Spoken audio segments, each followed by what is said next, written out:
أكبر الله أكبر.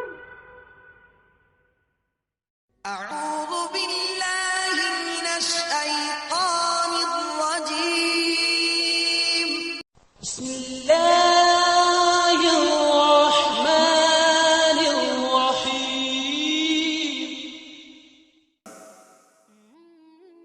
مالک بن حویرث صحابی رضی اللہ تعالیٰ عنہ نے بیان کیا کہ ہم نبی کریم صلی اللہ علیہ وسلم کی خدمت میں اپنے ملک سے حاضر ہوئے۔ ہم سب ہم عمر نوجوان تھے۔ تقریباً 20 رات ہم آپ کی خدمت میں ٹھہرے رہے۔ آپ صلی اللہ علیہ وسلم بڑے ہی رحم دل تھے۔ آپ نے ہماری غربت کا حال دیکھ کر فرمایا کہ جب تم لوگ اپنے گھروں کو جاؤ تو اپنے قبیلے والوں کو دین کی باتیں بتانا اور ان سے نماز پڑھنے کے لیے کہنا کہ فلاں نماز فلاں وقت اور فلاں نماز فلاں وقت میں پڑھیں، اور جب نماز کا وقت ہو جائے تو کوئی ایک اذان دے اور جو عمر میں بڑا ہو وہ امامت کرائے۔ صحیح بخاری حدیث نمبر 685۔ محمود بن ربی نے خبر دی، کہا کہ میں نے عتبان بن مالک انصاری رضی اللہ تعالیٰ عنہ سے سنا، انہوں نے بیان کیا کہ رسول کریم صلی اللہ علیہ وسلم نے میرے گھر تشریف لانے کی اجازت چاہی اور میں نے آپ کو اجازت دی۔ آپ نے دریافت فرمایا کہ تم لوگ اپنے گھر میں جس جگہ پسند کرو میں نماز پڑھ دوں۔ میں جہاں چاہتا تھا اس کی طرف میں نے اشارہ کیا، پھر آپ کھڑے ہو گئے اور ہم نے آپ کے پیچھے صف باندھ لی۔ پھر آپ نے جب سلام پھیرا تو ہم نے بھی سلام پھیرا۔ صحیح بخاری حدیث نمبر 686۔ عبداللہ بن عتبہ سے روایت ہے، انہوں نے کہا کہ میں حضرت عائشہ رضی اللہ تعالی عنہ کی خدمت میں حاضر ہوا اور کہا کاش رسول اللہ صلی اللہ علیہ وسلم کی بیماری کی حالت آپ ہم سے بیان کرتیں تو اچھا ہوتا۔ انہوں نے فرمایا کہ ہاں ضرور سن لو۔ آپ کا مرض بڑھ گیا تو آپ نے دریافت فرمایا کہ کیا لوگوں نے نماز پڑھ لی؟ ہم نے عرض کی جی نہیں یا رسول اللہ، لوگ آپ کا انتظار کر رہے ہیں۔ آپ نے فرمایا کہ میرے لیے ایک لگن میں پانی رکھ دو۔ حضرت عائشہ نے کہا کہ ہم نے پانی رکھ دیا اور آپ نے بیٹھ کر غسل کیا۔ پھر آپ اٹھنے لگے لیکن آپ بے ہوش ہو گئے۔ جب ہوش ہوا تو پھر آپ نے پوچھا کہ کیا لوگوں نے نماز پڑھ لی ہے؟ ہم نے عرض کی نہیں حضور، لوگ آپ کا انتظار کر رہے ہیں۔ آپ نے پھر فرمایا کہ لگن میں میرے لیے پانی رکھ دو۔ حضرت عائشہ رضی اللہ تعالی عنہا فرماتی ہیں کہ ہم نے پھر پانی رکھ دیا اور آپ نے بیٹھ کر غسل فرمایا، پھر اٹھنے کی کوشش کی لیکن دوبارہ پھر آپ بے ہوش ہو گئے۔ جب ہوش ہوا تو آپ نے پھر یہی فرمایا کہ کیا لوگوں نے نماز پڑھ لی ہے؟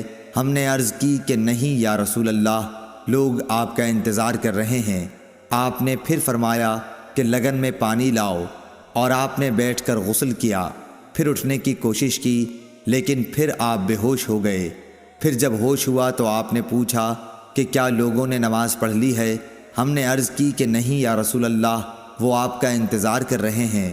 لوگ مسجد میں عشاء کی نماز کے لیے بیٹھے ہوئے نبی کریم صلی اللہ علیہ وسلم کا انتظار کر رہے تھے۔ آخر آپ نے حضرت ابو بکر رضی اللہ تعالیٰ عنہ کے پاس آدمی بھیجا اور حکم فرمایا کہ وہ نماز پڑھا دیں۔ بھیجے ہوئے شخص نے آ کر کہا کہ رسول اللہ صلی اللہ علیہ وسلم نے آپ کو نماز پڑھانے کے لیے حکم فرمایا ہے۔ ابو بکر رضی اللہ تعالیٰ عنہ بڑے نرم دل انسان تھے۔ انہوں نے حضرت عمر رضی اللہ تعالیٰ عنہ سے کہا کہ تم نماز پڑھاؤ، لیکن حضرت عمر رضی اللہ تعالیٰ عنہ نے جواب دیا کہ آپ اس کے زیادہ حقدار ہیں۔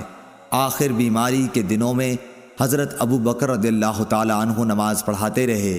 پھر جب نبی کریم صلی اللہ علیہ وسلم کو مزاج کچھ ہلکا معلوم ہوا تو 2 مردوں کا سہارا لے کر، جن میں ایک حضرت عباس رضی اللہ تعالیٰ عنہ تھے، ظہر کی نماز کے لیے گھر سے باہر تشریف لائے اور ابو بکر رضی اللہ تعالیٰ عنہ نماز پڑھا رہے تھے۔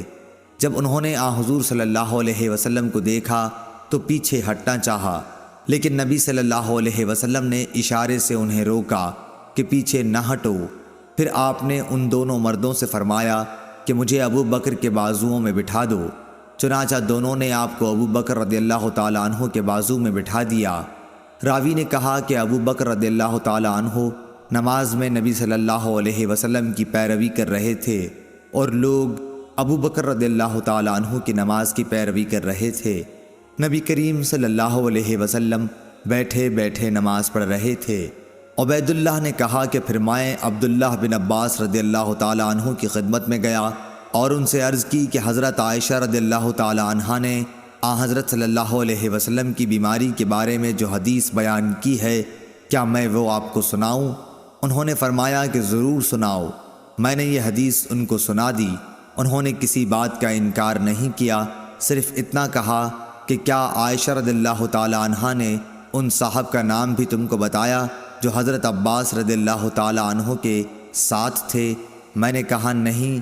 آپ نے فرمایا کہ وہ حضرت علی رضی اللہ تعالیٰ عنہ تھے۔ صحیح بخاری حدیث نمبر 687۔